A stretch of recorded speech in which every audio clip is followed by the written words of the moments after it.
जनवरी की सर्द रात अरवल जिले के शंकर बिगहा गांव में चारों ओर सन्नाटा पसरा था। तभी लाठी डंडे बंदूक लिए रणवीर सेना ने हमला कर दिया। कुछ ही मिनटों में गांव में लाशों का ढेर लग गया। किसी का पूरा परिवार खत्म हो गया तो किसी के 1 साल के बच्चे को भी नहीं छोड़ा गया। दैनिक भास्कर की सीरीज नरसंहार में कहानी शंकर बिगहा नरसंहार की, जहां 16 दिनों में 2 गांव के 34 दलितों को मौत के घाट उतार दिया गया।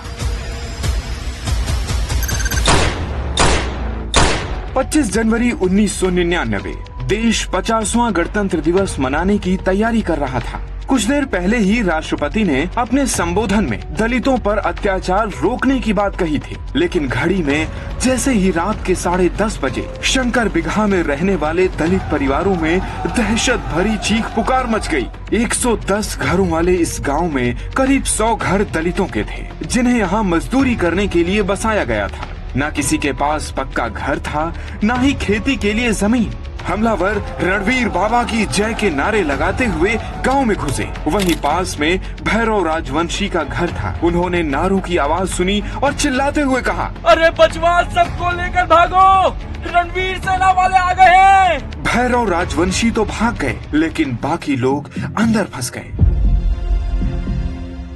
हमलावरों ने घर में घुसकर पहले भैरव राजवंशी की पत्नी के पैरों में गोली मारी और कहा, तुम सब एमसीसी वालों का सपोर्टर है ना?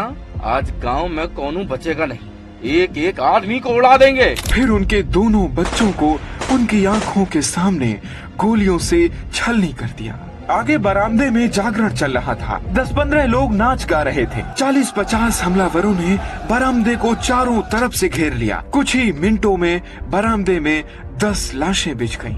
इस भीषण गोलीबारी के बीच रात करीब 11 बजे हमलावर ये कहते हुए भाग गए कि एमसीसी वाले आ रहे हैं। हमलावरों के जाते ही भैरव राजवंशी अपने घर लौटे और अंदर का मंजर देख चीख चीख कर रोने लगे। एक कमरे में पड़ी थी उनकी पत्नी और बड़े बेटे की खून से सनी लाश। दूसरे कमरे में उनके 2 छोटे भाइयों और छोटे बेटे की लाश।